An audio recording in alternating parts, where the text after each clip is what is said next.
J'étais quand même très surprise hier soir, dimanche, de voir que Mike a été éliminé à Occupation Double. Bonjour, Mike. Bonjour, ça va bien? Désolé de t'avoir déçu.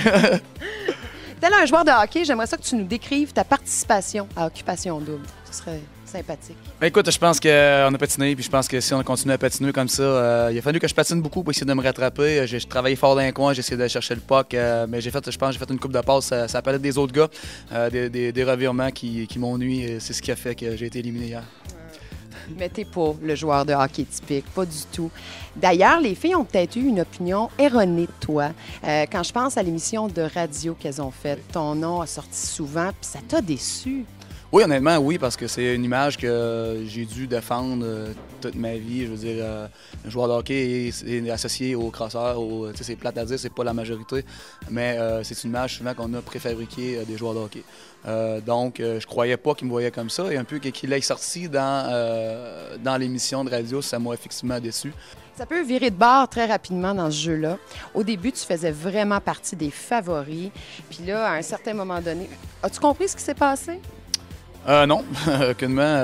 C'est pour ça que j'ai été vraiment surpris lors de mon élimination. Mais en même temps, je me rendais compte que les filles étaient peut-être un petit peu moins vers moi. Comme j'ai mentionné dans plusieurs entrevues aujourd'hui, le fait que j'ai pas fait beaucoup d'activités avec les filles m'a nuit. Parce qu'en fait, j'ai fait un voyage avec Marie-Ève au début. Et les filles ont comme appris à me connaître au travers des yeux de Marie-Ève. Donc, les filles étaient comme pas portées à venir me voir parce qu'ils savaient un petit peu le général de moi. Donc, ils étaient poussés à aller voir les autres gars. Donc, à ce moment-là, quand tu fais pas d'activité avec les filles, les autres gars font des activités, eux prennent des points. Toi, t'en gagnes pas nécessairement. Donc, à ce moment-là, les intérêts envers les autres gars augmentent. Et puis, c'est ça, ils viennent qui créent certains liens avec d'autres gars. Donc, ils sont un petit peu moins portés à revenir vers toi. Il y a eu un bon souper avec Lydiane aussi, je me souviens. Là. Oui, j'ai eu un super beau souper avec Lydiane, une super belle activité. Effectivement, c'était, je crois, au milieu de la semaine 3. Au milieu de la semaine 3. Et tout de suite après, malheureusement, 3 jours après, elle est partie en voyage avec Jean-François. Tu fais de la mille pions souvent?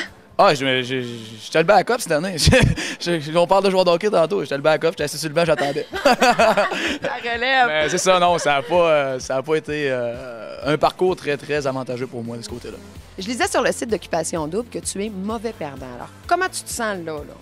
Effectivement, je suis très mauvais perdant. Présentement, je me sens bien. Ça fait 2 semaines et demie que c'est fait. La poussière est retombée. Les premières journées, je dirais les 2-3 premiers jours, peut-être même les 4-5 premiers jours, ça a été plus difficile à digérer parce que je comprenais pas vraiment le pourquoi de la chose avec ce que les filles me disaient et le fait que de ne pas être associé à une fille à ce stade-là de l'émission, je croyais vraiment pas que ça allait me nuire. Normalement, les autres années, ça arrivait que s'il y a quelqu'un qui est associé à une fille, ben c'est plate, mais oui, on sait qu'on n'a pas de chance avec toi. Cette année, les filles ont procédé différemment, ils ont gardé leur coup de cœur. Donc, prochainement, ça va commencer à se tirer les cheveux, je pense. Oui, on sent ça venir. Oui, ça s'en vient, là. Ça fait peut-être une bonne affaire que tu sois parti, je sais pas. Ben, c'est ça. J'ai pas les cheveux longs, par exemple. Là, tu dois déménager à Trois-Rivières prochainement. Oui. Tu connais un peu la ville. Oui, je connais la ville, j'ai habité là pendant 3 étés. Où est-ce que les filles vont pouvoir te croiser, les belles célibataires, là? Trois-Rivières, c'est pas une grande ville. Mais c'est sûr qu'à l'Arena, ils vont me croiser. Je vais jouer à l'Arena, je pratique là 2 fois par semaine.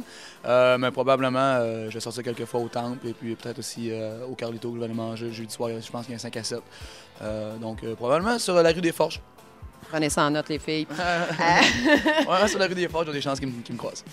Là, j'espère que tu te rends compte que tu es un beau bonhomme. Gars, c'est pas pour rien que tu es à Occupation Double. Tu as de l'entre-gens, tu as un bon sens de l'humour. Tu vas pogner. Beaucoup. Comment tu comptes gérer ça? Est-ce que tu comptes en profiter un peu, peut-être? 1 mois et demi d'abstinence, c'est pas toujours fréquent. En passant, c'était plus qu'1 mois et demi, OK? Si tu comptes si tu calcules le tout, c'est presque 2 mois, c'est presque 3 mois. C'est pas dans tes habitudes, là, quand même. Non, c'est ça, exactement. Non, vraiment pas. Non, c'est sûr que peut-être m'en profiter un petit bout. Ça veut dire, je ne fermerai pas la porte à des rencontres, à des fréquentations. C'est sûr qu'éventuellement, si je rencontre quelqu'un qui m'intéresse, je vais peut-être bien me diriger vers cette personne. Parce que toi, quand tu es en couple, tu es fidèle. Oui, effectivement. Puis c'est pas une image que j'essaie de me créer, je suis vraiment comme ça. Oui. Honnêtement, j'ai des bonnes valeurs familiales. Mes parents sont encore ensemble, ça va faire 35 ans l'année prochaine. Donc, tu sais, nous, de notre côté, quand on est avec quelqu'un, c'est sérieux. Donc, oui, effectivement, si je rencontre quelqu'un qui me plaît, pourquoi pas.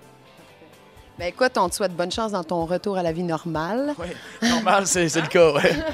Mais là, tu sais, tu reviens qu'un beau tan, ça. Ah oui, on est bronzé, c'est sûr. J'ai passé quand même quelques belles semaines. Oh oui, oui, oui. Donc, c'était une belle expérience. C'était une belle expérience à vivre.